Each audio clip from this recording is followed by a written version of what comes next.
Welcome along to our monthly at the moment Q&A. This one's going to be slightly different for you this week, just to let you know that. But before we do that, I'm going to do all my usual sharing and all that type of stuff. We have Mist coming up next weekend. We do. Which is all good. What weekend is it? Next weekend, the 19th. It is the 19th. We're going to do Mist. If you haven't seen what Mist is, it's the Ceroc Online Dance Weekender. We've got a number of classes coming up in that as well. Yeah, I can't remember what they are. That's really helpful. Oh, okay. I've written it down for you and everything. Oh, you're about to go off that screen. I am. So that's about as useful as a chocolate teapot, but thanks for that. There we go. I'll read it out, shall I? It's a good start for us, isn't it? Which is being slightly difficult and challenging this evening, to say the least. So on Saturday, we have 3 till 4. Richard's doing a male styling, lead styling class. 5:30 till 6:30, we've got Connection Perfection, which is an advanced class with like whips, blocks and tricks. So a really nice routine. So do come and join us for that one if you have a missed ticket, of course. And then on the Saturday, 8 till 10 p.m, we're doing a Ceroc live and dance chalet party, although everybody is welcome.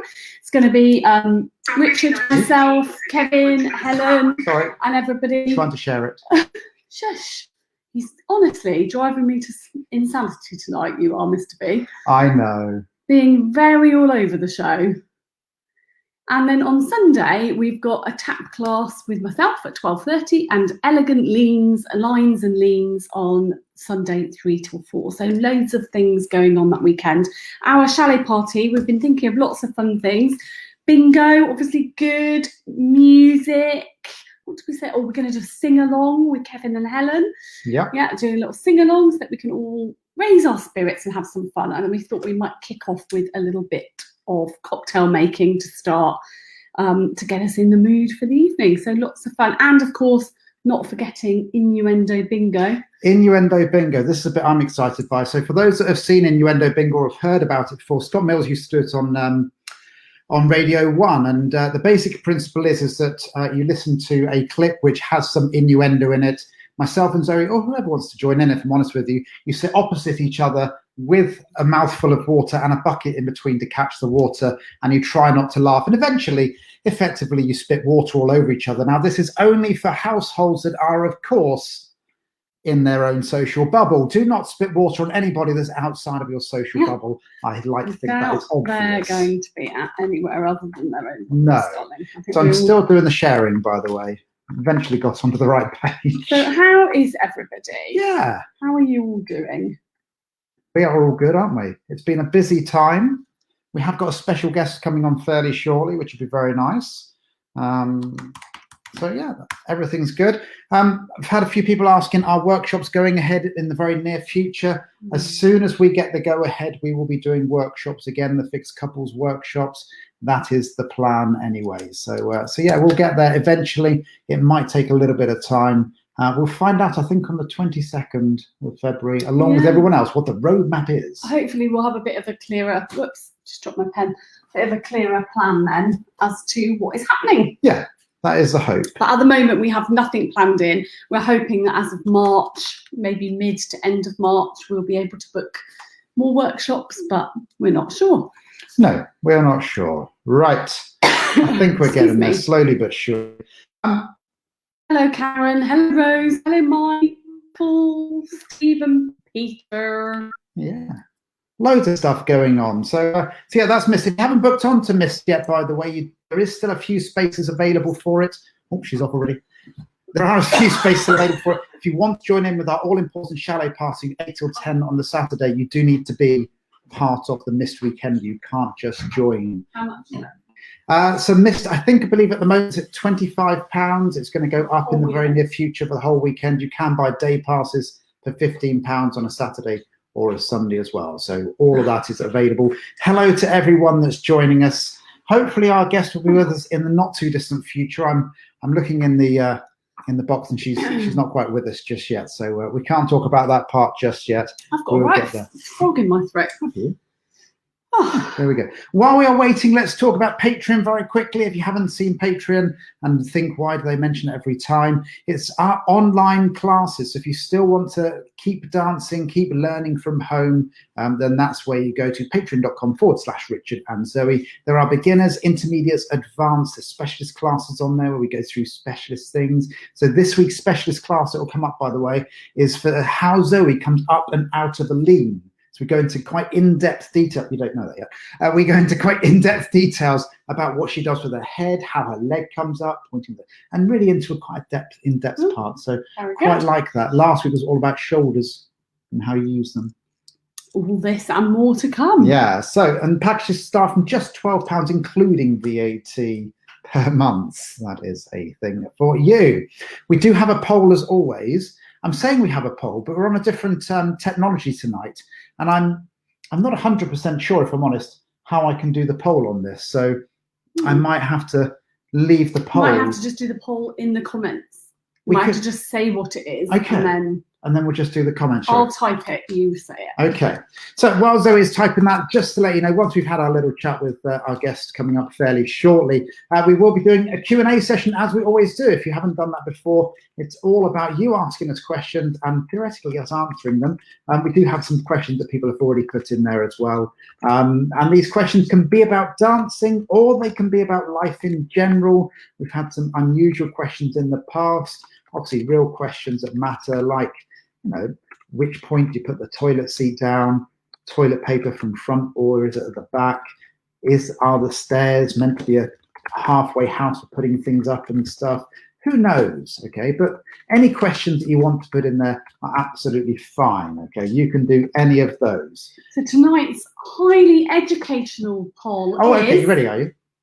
Okay. So, should you put beans on top of potato waffles or at the side?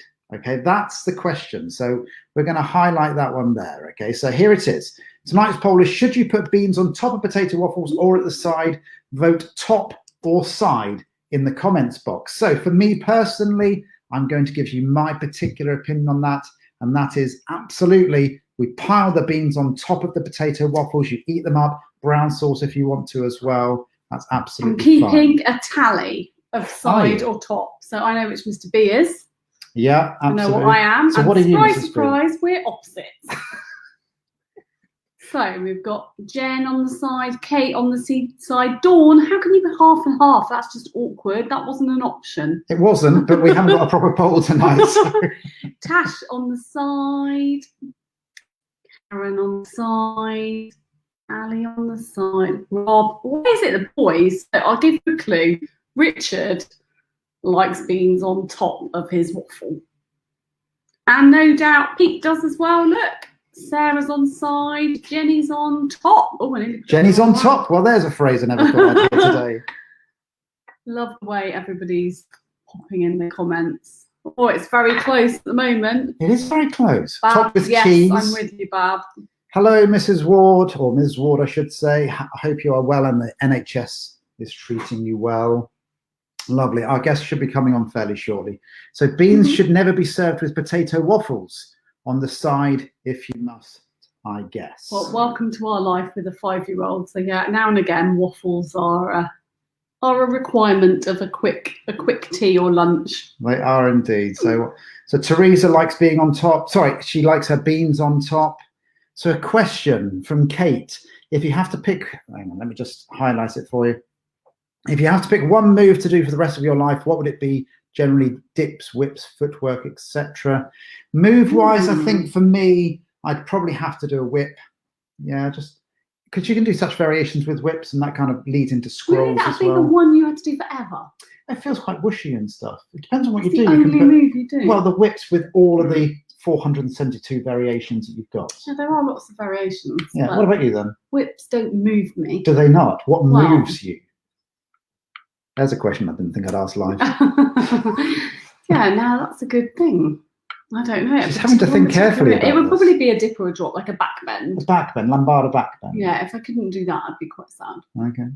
Well, there we go. We don't want to make her sad, do we? So, so there we go. Right, I think we are ready for our special guest, which is quite nice. We don't often have guests on here, so I need to go to the right page over here. So I'll do my official bit now. So I'm even going to read a little script that we've got. Okay, so today a press release has gone out to the national media all about the landmark Ceroc Tribunal case that will have an impact on dance teachers, franchisees, and you, the general public. Here to talk about it is our guest tonight, the lovely Debbie from Ceroc Groove. Oh, I love this technology.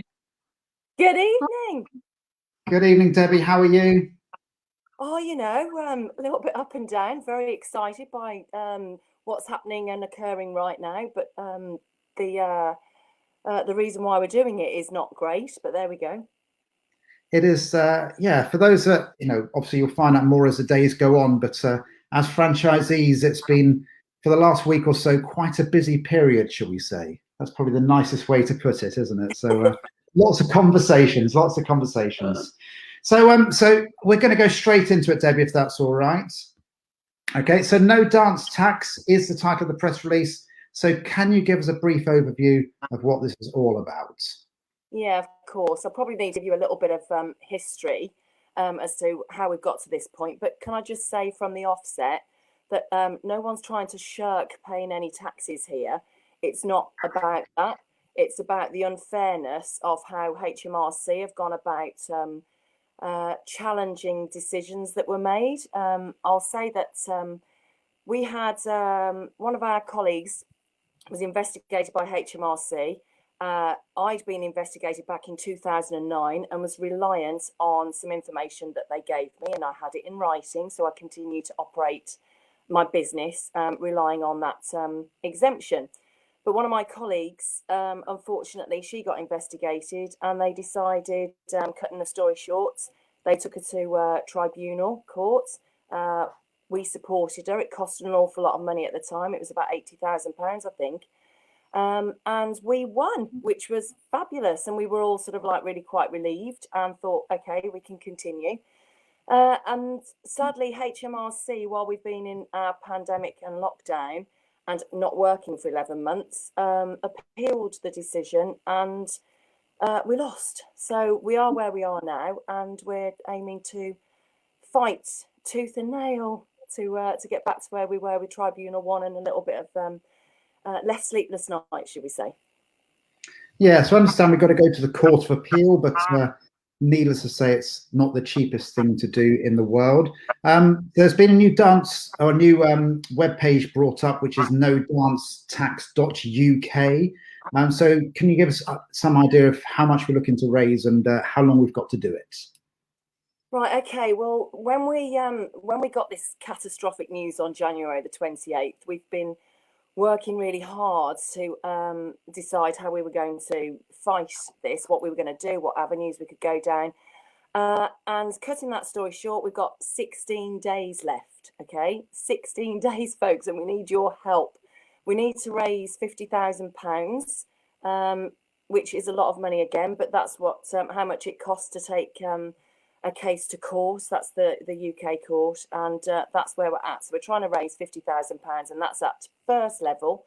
And then we need to do a second stretch on that target because we need to cover costs for barristers and all that kind of thing. So ultimately, here comes the cringe bit. We're looking for £140,000, but if we can lodge the appeal, then we will look to raise more funds further on down the line.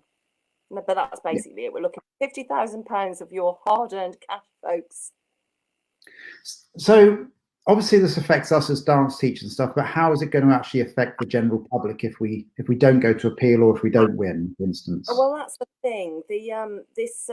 Although I've given you a background on how this is affecting us dance instructors, that's in the first instance. But actually, the issue is massively twofold, because ultimately, the impact this is going to have on the general public is that a lot of instructors, and I'm not just talking about Ceroc here, this is national. It's going to apply to your salsa groups, your Zumba groups, your anything to do with education within the arts and recreation are going to be, what's the word? They're going to be chased by HMRC, basically. So we're just the tip of the iceberg here. What was the original point Richard? I think it's something to pull out of. It is complicated, this situation, but at the moment there are there's like a list of organisations, right, aren't there, that are currently exempt from VAT because they are teaching educational things such as dance, and dance has always been categorised as educational and therefore exempt from VAT. Yeah, so Dawn's just asking us a question, which I think is probably a good one to clarify up front, because probably everybody's thinking about this. What is the HRMC's position versus Ceroc position? Well, Ceroc, don't forget, is a test case, so it's not just Ceroc's position, it's Ceroc on behalf of a lot of other people that are going to be affected. It's just our unlucky that we got into this situation first, right? We're very much a test case. So can you answer Dawn's question there for us a little bit more? Yeah, so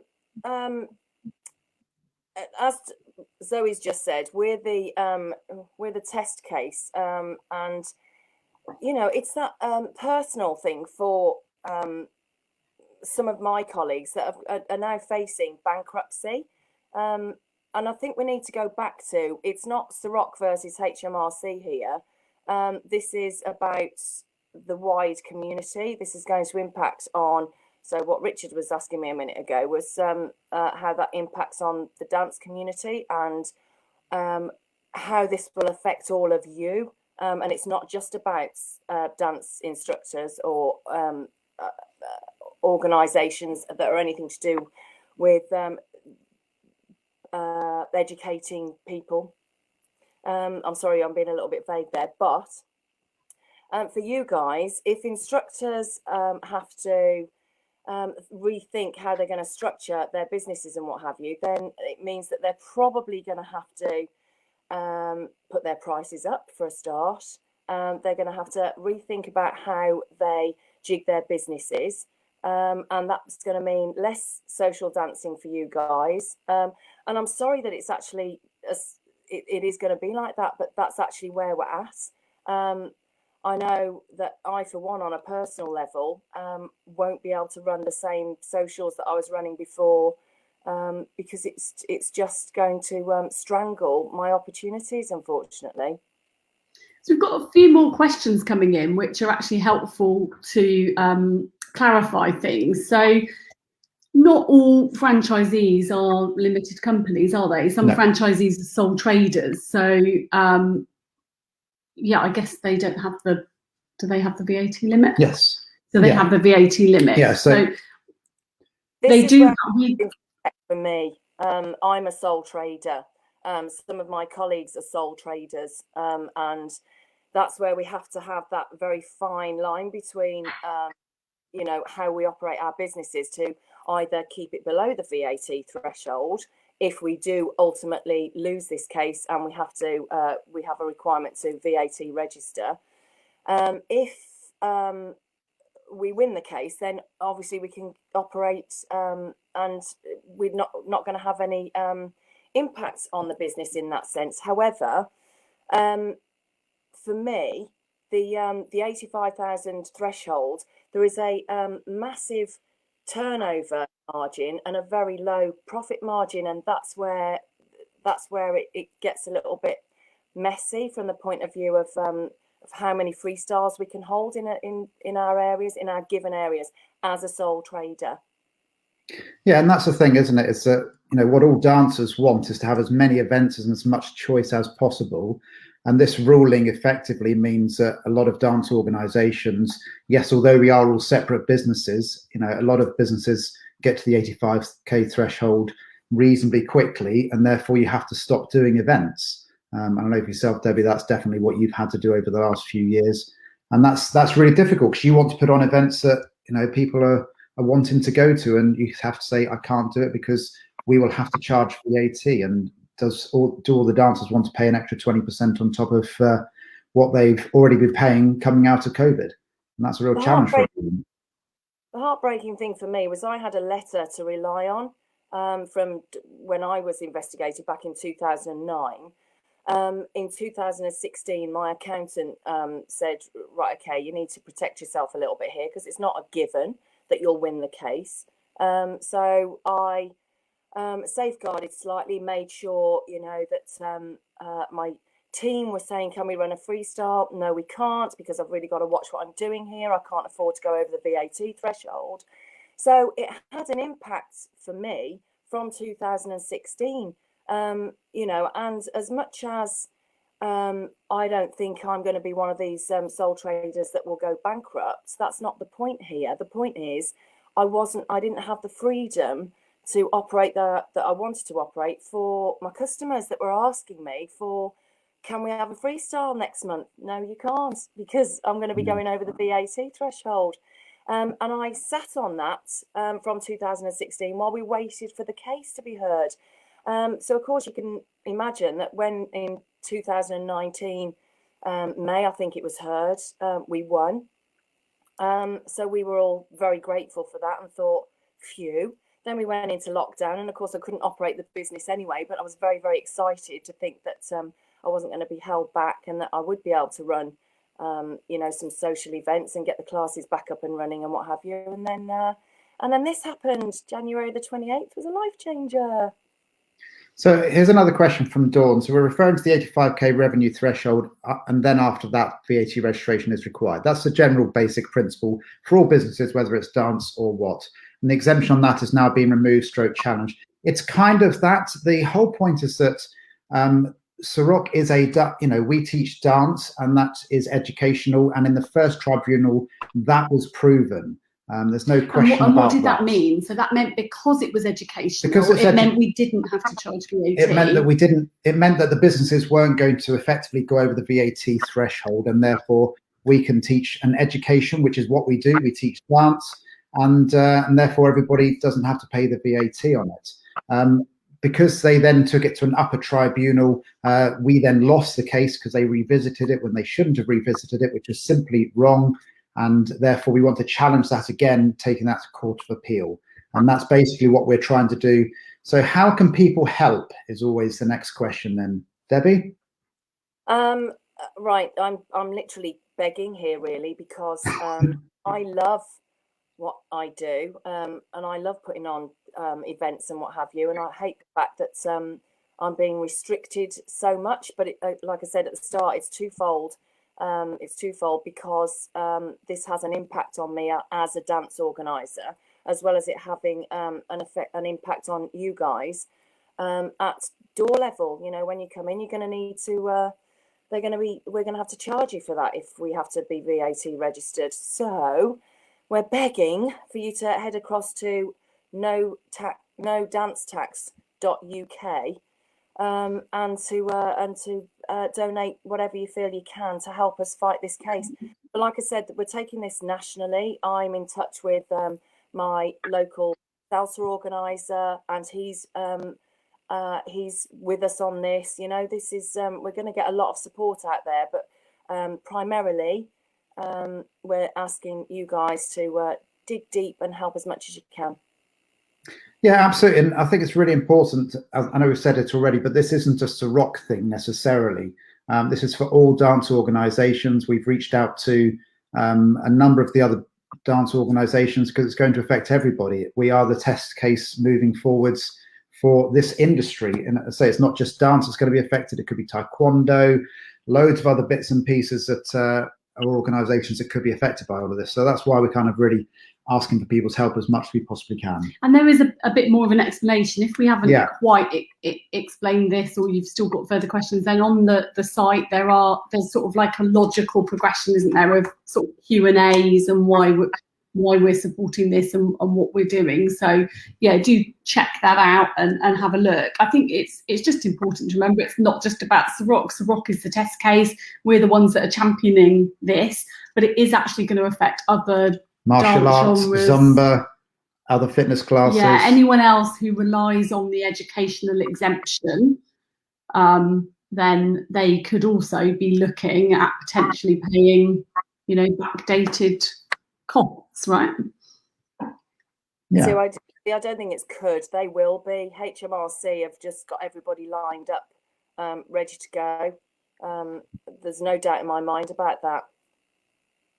Yes, there's two ways in which people can help, really. First of all, obviously, if you can donate at nodancetax.uk, that would be amazing. But also on your social media posts, if you can share the link that we've got on the Ceroc one, which I'll put up fairly shortly for everybody to have a look at, and either share No Dance Tax UK or the Ceroc post that we've been sharing across tonight. Hopefully, you'll see it on national news over the next day or two as well.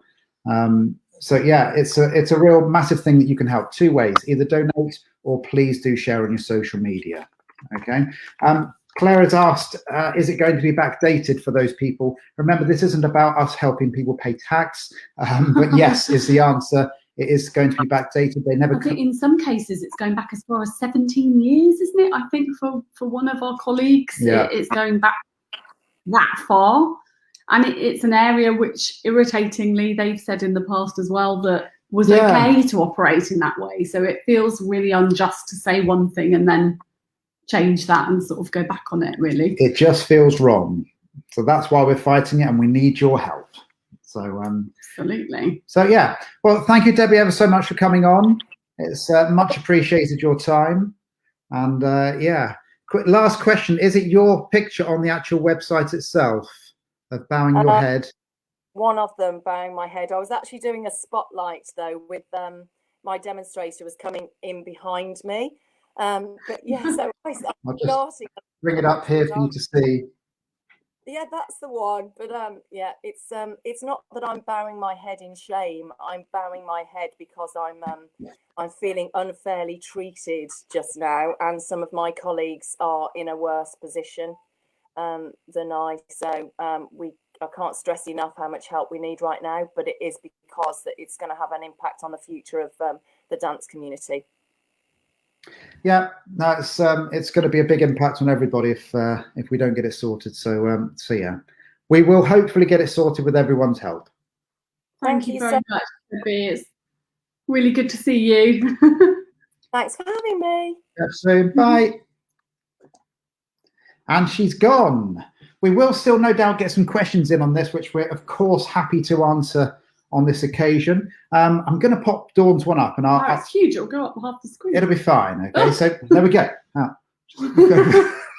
So great, you're asking to help against appeal against dance tutoring being excluded from the educational business, VAT exemptions, but you really do need a very clear statement of what the rule is, challenges, presumably as a business, and the classes and workshops would remain exempt from VAT, but the freestyles would not. As a business, you may be VAT registered, but you still charge and reclaim VAT on the only bit without an exemption. Sorry, it's a difficult question. I'm going to hide it just purely because you can't see us. Yes, freestyles shouldn't be part of the VAT exemption. We've never claimed that. It's classes and workshops, which are the teaching part of the businesses, that should be. That is the general rule that we are going for. So yeah, we appreciate that freestyles are recreational. We are there to have fun and dance. That is a recreational activity that can be charged as VAT. However, the classes, we are qualified teachers and we should be teaching dance, which is education, and therefore that shouldn't be charging for VAT. That's the basic principle behind it. But yeah, no doubt you'll see lots more information over the coming weeks, and certainly if you feel able to support them, that would be great. I mean, it's affecting franchisees and dance teachers in a wide variety of different ways. So yeah, some people it's affecting their homes and their houses, and other people it's limiting what they can do with their business and their expansion and things like that. So yeah. And please do join in. I can give you a running total, which is quite nice. People have been incredibly generous so far, and it's only been live for about half an hour or so. You are literally getting up-to-date information, and there's already over £2,000 been raised in the last half an hour. So amazing generosity from everybody, and really thank you very much for that. So yeah, we really do appreciate it. So yeah, so please do keep going and sharing as well. Anyway, we could talk about this all night, but we're going to move on to some lighter topics as well, because obviously it's all about having some fun as well, and a break from all the stresses of pandemics and tribunals and all that sort of thing. Yeah. So yeah, no doubt there'll be questions, but we're going to move on from that. So what is the latest update on the poll then? Oh, should we reiterate the poll for those that missed it earlier? It was very close. It was very To be close. fair. Can we redo it a little bit? Let me see if I can. You don't need to read it. I'm going to go back up there and find it somewhere. Why? So that people can vote again. Here we go. It's a lot of comments today. Here we go. Got it there eventually. Tonight's poll is: should you put beans on top of potato waffles or at the side? Vote top or side in the comments box. Okay, so there it is. And we've got lots and lots of votes so far. Well, it's not bad. You're so dramatic. Thousands and thousands of votes. So this is a very important question in our household around potato waffles and baked beans. Top And of my do you agenda. put them on the side of by the side of your waffles, or do you put them on the top? And it's a very close 10 people on the side and 9 people on top. So if you feel Sharon has just evened it up, even Stevens, it's 10 apiece. So if you feel passionate about this topic, as Richard did when I went, don't put my beans on top of my waffle, eat it, then you let us know. Sorry. So there's that bit there. So side. Jemima's back on the side. Nice one, Jemima. Jem put as long as it's not on Weetabix. There we go. Right, we're going to do questions. So don't forget, this is a Q&A session as well as everything else that we try and fit into it. And if you do have any questions relating to dance or life in general, please do feel free to pop them in the comments box and we will try and answer them as best as we can. We had a question coming from the lovely Sarah. She says, as it's pancake day next week, what do you put on your pancakes? She was very adamant. There is only one answer, and that was, of course, for her, lemon and sugar. Who said that? Sarah. Oh. I know. Well, there we go. So that was her official answer. Please do feel free to put in what you would put on your pancakes. I have a very alternative answer to it. So but first of all, what do you put on your pancakes? I always have blueberries, strawberries, and maple syrup. Blueberry, strawberries. That's almost like a healthy pancake. That's good. Or plain old lemon and I shivered. I'm really cold. Oh, plain old lemon and sugar. Or see, I've got 3 favourite pancakes. Right. Lemon and sugar, blueberries, strawberries, and maple syrup, and chocolate spread and banana. Blimey, are you hungry by any chance? Yeah, I'm starting. I could really eat a pancake right now. Or a glass of wine. It's been a stressful week. It has been quite a stressful week, but we'll try and put some fun back into people's lives now, I think. So I have 2 options. One is chocolate spread. I don't mind that. Or the other one is the cherries that you can get in a can. Oh, and you could put those inside of the pancake. However, my third option, and the least popular one I'm sure there's going to be, is I don't really like pancakes. If they were any good, we'd have them more than once a year. I do have them more than once a year. I know, because you make me cook them, but you shouldn't see Zoe trying to cook a pancake. It's not fun. That is not fair. I can totally cook perfect pancakes. Then why don't you? Because I've got you to do it. Harsh but fair. Or because I'm doing something else, like looking after our daughter. Yeah, that's true. But yeah, I'm not a big fan of pancakes, like I'm not a big fan of cake. Richard, Yeah. why did I marry you? It's a little bit harsh. Not a fan of pancakes, not a fan of cakes, doesn't like carbs, doesn't like waffles, put beans on the side. No. It's no good. We're going to lose that bit for now. So we've got a question, lots of questions coming in on the side here. One is from Harry. Good evening, Harry. How are you? As Valentine's Day is around the corner, what would your top 3 romantic songs to dance to be? Oh, nice question. Now, for me, are you ready for the throwing up moment? Oh, I know what you're going to say. I don't necessarily always celebrate Valentine's Day because every day for Zoe is Valentine's Day, just sharing it with me. It doesn't feel like that. It's got to be Free Falling, John Mayer. That's what it's called. That was our wedding dance, wasn't it? It was our wedding dance. That's got to be a romantic dance to. Yeah.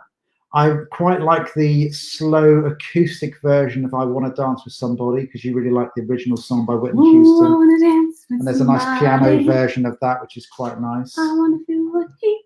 I don't know if another one that it's kind of weird. You kind of go through different phases all the time, really, don't you? So yeah. It's Sweet Melody. I like that. That's not a Valentine's. It's not Valentine's. No. That's just a cheap. Don't really dance to very many lovey-dovey songs, do we? A few. Yeah, they're not really We'll lovey-dovey, come back to are a we? third one. So yeah, but if you have any other favourite songs, then do put them in. Is anybody doing anything to celebrate Valentine's Day? Because we're struggling, aren't we? Let's face it. No. We're like, oh, what could we do? We could stay in and have takeaway again with a bottle of wine or two again, because that's all we've done in the last 3 months, it feels like. Yeah.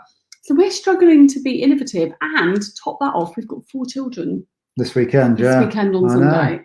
Oh, so romantic. Love is not in the air in our house. No. Tell us of what you're doing that might put a bit more romantic magic. So Claire's online, which is nice, because that might mean that Steve's online. Now, I know that Steve's an incredibly romantic person, Claire, and it was your birthday yesterday. So, Claire, you'll have to put on there what romantic things Steve did for you for your birthday. That would be great. So, yeah. So who's going to listen back to previous lives to see what Richard Brosen said last time? The wedding one was in there, so that's okay. I'll take that. What did you say last time? I don't know. Last time what? Last time, I'm guessing that songs would come up. Okay. Yeah, we might have a dance together. That'd be nice. Oh, no. What do you mean, oh, no? Oh, it's too cold in the garage. Oh, Claire said hot tub. That's what apparently Steve did with Claire. Oh, that doesn't sound right, does it? There is something. Right, when we are allowed to go around to each other's gardens, Claire, we're coming round. Only problem is we might have a 5-year-old in tow. No, coming round to visit you. Yeah, and he gave me a painting experience. Wow. ... What kind of painting experience? So this is how Steve treated Claire for her birthday. He gave me a painting experience. Did he paint you? Moving swiftly on. Oh dear. Moving on indeed. Oh, has anybody else got any ideas? What else can we do on Valentine's Day? I don't know. For us people stuck together. We could go on a walk again. Do you know, I went on a walk with my big 3 children last weekend. We went up to Devizes, which is only a very short 10-minute drive away from here. You'll have to wait for that bit. I'm in the middle of a story. Good, and yeah, we got to the top, and I've never been quite so cold in my life, if I'm honest with you. And we tried to open the door, and the wind wouldn't let us open the door. But that wasn't the worst of the experiences. The worst part is we did a circular route around the top part of this hill, and we kind of got halfway round and then thought, we're running short of time, so needed to be back for a variety of reasons. So what we'll do is we'll take a shortcut and go up the hill rather than walking around the edge of the hill. There was one point where I was actually holding on to trees to pull me up, because that's how steep it was. But I have to say, all the big children did manage to get to the top very, very well. And yeah, they did good, but it was a little bit challenging, to say the least. Anyway, away from that story, what's Storm got to say about Valentine's Day? Is she going to show local deli, Dan's Deli, advert, is doing a cheese/charcuterie tasting, £40 a pair, and they post it out to you. Okay. What a brilliant idea. Good. Well, we need to look at this locally to see if anybody's doing anything with us. Okay. And then you do the tasting with everyone on Facebook. Yeah, that is so lovely. I'm going to ask one strange question, though. What is charcuterie? Is that meat? Oh, that's not good. Well, yeah, but you don't have to have that. I'm vegetarian, if you weren't aware, so yeah, not really. The cheese is fine, but yeah. Did they do a vegetarian option, Dawn? We'll have to look. I don't know. But that sounds really lovely. Is that what you're doing, Dawn? Oh, there's the link as well. For those that want to go to Dan's Deli, there is the link. Wow. dansdeli.co.uk/taste. Where is that, Dawn? Which area? Because they send it out nationwide anyway. Well, they're not going to send it to like Birmingham, are they? Why not? What's the difference sending it in the post to Birmingham? It must be a local thing, you silly Billy. Nationally? Yeah. How do you do that with meat and cheese? Doesn't it go off? I don't know. Royal Mail's not exactly quick. Yes, they're 4 days later. That's what John and her are doing. Dawn and John, you put us to shame. What are we going to do? We'll have to do something now, won't we? Cheers, any Dawn. Inspirational ideas? Yeah, that'd be nice. Let us know. We might have to pass on that one because Richard doesn't eat meat. No, but if there's any other ideas out there, that would be great. We really would like that indeed. They've literally gone national, which is amazing. Well done to Dan's Deli, making good of the world. Definitely. There we go. Right, going to have another question for you, okay? So what smell do you hate that doesn't seem to bother other people. Now, I have a very strong sense of smell personally in lots of different ways. And there is one smell that I cannot stand. And no, it's not Zoe after eating some strange food, but it's actually the smell of lilies. I can smell if a lily has been in a house in the last 2 weeks, and I have to leave the house. Is that a lily though? Well, I don't think they're normal. I'll go and get them. See, we've got given these at Christmas, but Richard hasn't objected to these, so I've been. I can't smell them at all. Oh, careful! I've been allowed to have this. This was a Christmas present. There you go. Aren't they pretty? They are pretty. But normally, anything like this gets put outside on the decking. So don't ever buy us lilies. No. We're not allowed them in the house. No, they're awful. Well, I force Richard sometimes. Yeah. Geranium leaves. I'm not sure if I've ever smelt a geranium leaf. Yeah. Mine was the only time I've ever really felt off a smell was when I was pregnant, and I hated the smell of hot cross buns. Oh. Now that is bizarre because I love hot cross buns, and that's what you need to put on the shopping list. Hot cross buns for me this weekend. Oh, you want hot cross? Good. I'm glad we're discussing our shopping list. Don't forget the Tesco order. But other shops are available. But that turned my stomach when I was pregnant. How weird is that? Because I love them and I love the smell of them as well. I think that's the most random thing you've said in years. There's a couple of things I need on the shopping list, and when you ask me like 10 minutes before we go live, I can't think, and then they come to me randomly. That's good. Let's discuss it more, shall we? Move on. There's something else for Beatrice that I need. There we go. Lots of people are saying they don't like the smell of lilies.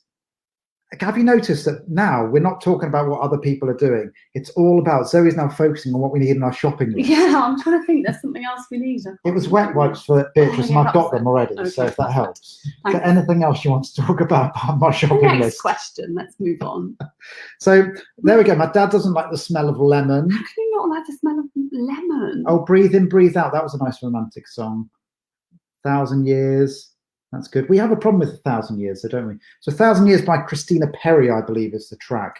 But it has an unusual rhythm to it. It's realistically, it's one we always argue about. It's the one that's in waltz timing. However, Zoe, from her ballroom days, is exceptionally good at waltz. I'm not quite so good at that. I need to learn more. And but I try and kind of do a hybrid of different beats and different phrasing in it. And it drives Zoe mad. So if you... it's a I have to play it now because we don't really want to hear you sing, if I'm honest. That is an amazing tune. I don't know what you're on about. I don't think anybody recognised it from what you were doing there. But, and yes, Claire, I am multitasking. Thank you. A word that Richard just doesn't understand. Well, along with putting the tissues in the child.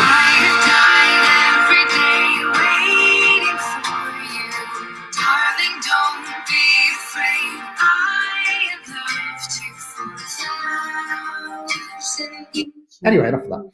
But we love that song. It's just we cannot dance together. No, because Zoe always gets it wrong, and it's really annoying that she just doesn't follow the lead. For those of you out there who have a loved one that you dance with, are there any songs that you just cannot dance with them to? Yeah. That is definitely our one. Sorry, Angela, we've just burst your eardrums. Oh, sorry, was that loud? And Sue, sorry, because we've got a number of questions going on. I was thinking of songs then, and then I saw Sue's. This is what we've got. I saw Sue's message. She's multitasking. Roast pork makes me heave. Tripe. I love that tune, but hard to dance to. Minced beef. And that was wow, loud. And all those things, just random order. Everything is quite random tonight. It's a very random day. It's a bit day. of a higgledy-piggledy week, and I feel like that higgledy-piggledy week is coming out in how we're doing our Q&A tonight. I think it's random, but quite, it's amusing me a little bit, if that helps. And we're not even on the wine. Not tonight, anyway. We'll need one after this. I know we are. Right, I'm going to ask another question, because this is one that's been asked to me many, many times. So what are common misconceptions about your job? I quite like the question. The first one. What's that? That it makes lots of money. Yeah, it doesn't. No, many people have said, oh, you must make lots of money, but no, not at all. No, there's lots of hidden expenses within any business. So no, you don't make lots of money. Definitely not. Sorry, we're keeping you up. I apologise for that. So one of the main misconceptions that people think about my job is, first of all, I'm going back to the point where I'm not delivering cardboard boxes to old people that I'm doing to make ends meet at the moment, but more about being a dance teacher full time. And that is that I turn up to an evening, teach for 3 hours, and that's all I do all week. Yeah, because there's nothing else to be done. Nothing else to be done whatsoever in a one-man business. Nothing. So everything else just gets done automatically. The other misconception out there, I think, is that you like being in groups of people, like talking and socializing in groups of people. Yeah. So if I can take you through a general day that I would go through. So I'd get up, I'd go to my office, which is our downstairs room, and I would work by myself in the office all day. I might have some private lessons, which is fine. They'll be available again once we come out of lockdown. And then I would drive to a venue by myself. We would then set up as a team, but I'm generally kind of by myself doing my bits and pieces. I would then talk on stage. I have somebody up on stage with me, but we might have the odd chat here and there, but I'm talking to a group of people, but it's kind of in that kind of mode. Then prep for the second class, teach the second class, and then down on the floor, dancing with people. And when people are dancing with me, generally the last thing they want to do is talk about the weather because they're concentrating on dancing. We then finish the night, we then pack up, I then drive home by myself, and I then get into bed. That's my massively social dance organization that I run. So yeah, generally, sorry, am I boring you again? Yeah. Okay. That's generally my normal day when it was a normal day. So no, I don't really get to socialize with people that much. So please do feel free to talk to me because I don't talk to many people. Yeah, but people think that you like being in group scenarios and you don't. No, not really. No, I like teaching and I love that part of it and helping on a one-to-one basis. That's not really group, is it? No. But it's like a dinner party would be your work. Yeah, dinner party of 8 to 10 people, struggle that a little bit. Yeah, making multiple conversations. But I think most people just think that because you can stand on stage and talk in front of a group, that then you're comfortable in that sort of thing. Which is not so much. No, not so much. But there we go. So Tony here has done a very nice. So people assume that he's the one on the left, if you can see there, not the child. I'd like to point that out. People assume that I'm a professional pole dancer. True, I climb poles and dance at the top, but I also work in the little green boxes and holes in the pavement. For those that aren't aware, Mr. Faulkner is a BT engineer, so that's why he does climb poles. But I like this one. This is a different comment as well. Joanna says, my husband dances like a windmill, all arms and completely out of time to the music. Hashtag devastated. Well, I'm glad that's gone public. I love that, Joanna. Yeah. Oh, so dear. Dawn's put a comment to what my little statement was, and that is that I've been very specific about not talking whilst you dance. Now, that is true, and I'm going to be very specific here. And that is a personal thing that I've said to Dawn, because if she talks while she dances, she doesn't concentrate, you see. But for normal people, please do feel free to talk. And Tony's just got really irritated with you.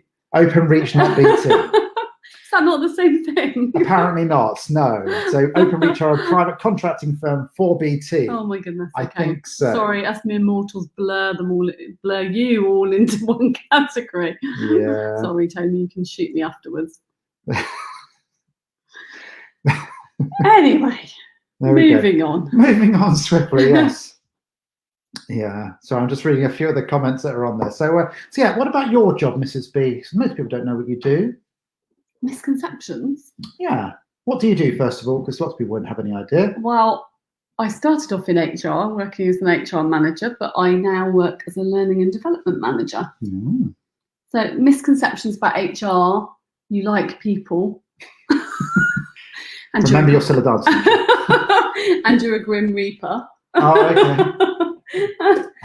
okay. Misconceptions about learning and development, that you're HR.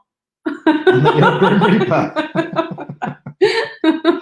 Yeah. Yeah, I moved into training and development to get away from HR. Yeah, all good fun. I just enjoy training and teaching people things. Yeah. But actually my job's not just about that, it's much broader. No. D&I, talent, yeah, employee relations, communication, or organisational development, loads of different things. So And going back to my role very quickly as well, the one thing that I feel incredibly lucky about is, and this is the sad part coming out here, from the age of 14, I was always very aware that I wanted to be a dance teacher, and to do it full time, I do feel like I'm the luckiest person ever. So yeah, when we do get eventually back to being a dance teacher, I just cannot wait to help everybody and make everybody happy and do all of that stuff. You'll need it to pay for your telephone line and yeah. podcasts. Well, there is that option. You need to get back into dance teaching to pay for the damage that Tony's about to do to us. But generally, I can't wait. The one thing I'll say, though, and I saw a comment earlier on, I think from Angela, saying that she hasn't danced for nearly a year. There we go. We'll need a catch-up lesson sometime when lockdown is done. So we were dancing, doing our Patreon classes, do go on to that, in the studio the other day, and I was looking in the mirror and I was thinking, apart from pandemic pounds, which is always an issue for, I think, for a lot of us, I was looking, I was thinking, my technique is nowhere as honed as it used to be. And even though we're still dancing on a weekly basis and teaching still, I feel incredibly out of practice. When we have a dance, after 2 dances, I think, I can't remember any more moves anymore. And, I should be able to remember hundreds and hundreds. And even I feel out of practice, and certainly things will need generally easing back into shape, that's for sure. Quick, let's big up Tony. Okay, Tony is very good. We had 3 other Open engineers to try and sort our broadband out before Tony came and fixed it in 20 minutes. Well, there you go. Yeah, Tony. Yeah, maybe you are the man. He is the man. So yeah. So no, we can't wait to get back on the dance floor. That is what we are looking to do as soon as we are possibly able to. Fix a couple of workshops in Bath and Swindon. Hopefully, we'll start up again in the not too distant future. As soon as we are able to release those dates, we will release them. We'll be, obviously, those people that got bookings already, you will be the first in line to use those up. The other exciting thing is who's had their vaccination. Oh, okay. Has anybody had a vaccine yet? Yeah. I was very excited to hear that I have asthma and that You're excited to hear that you've got asthma? No, I'm excited to hear that we might get our jabs in the next couple of months, because I think that after over 65s, anybody that has their regular flu jab might be prioritised, so I might get one earlier than I thought. You may well do, and obviously myself being just 24 years old, I'm a long way down the list. So, but no, I think I've got a long way down the list, because there's nothing wrong with me apart from mentally, but that's a different issue altogether. So yeah, so there's a number of the I can't think of how the nicest way to describe it, but apart from the not young people. So my dad, for instance, he's had it. There you go. So there we go. Good question. So beside Patreon, don't forget to book on Patreon, what else can we do to be ready to dance when we are allowed? Now, Zoe doesn't know this next part, which I'm going to talk about. So we're doing, for Mist next weekend, we're doing 4 classes. Zoe's doing tap. I'm doing lead styling for the solo classes. And then we've got 2 other classes for the connection, for the partner dances. And I, upstairs earlier, I put on a song, I put on the video, and I had a dance by myself. I didn't film it. How is this the first time I'm hearing about it? Because it is. We've been busy. Okay. And I danced, and I tried to work out different things that I was going to teach on the lead styling, different parts of the body that you can use. And I genuinely, after 3 minutes, couldn't breathe anymore. I was that unfit. Absolutely no filming whatsoever. Tony, do you install cameras? That sounds wrong.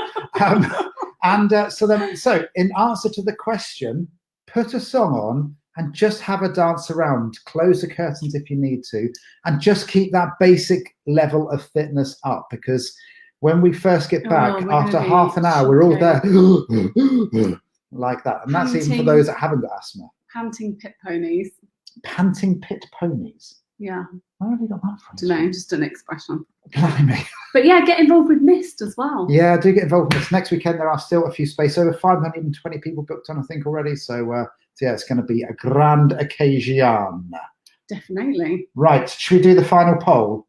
I think we've done it. It was equal. Equal? Well, no, it was actually 11 to 10 is where we stopped. Okay, if I can just ask anyone whether you voted yet or not, just to write the word top.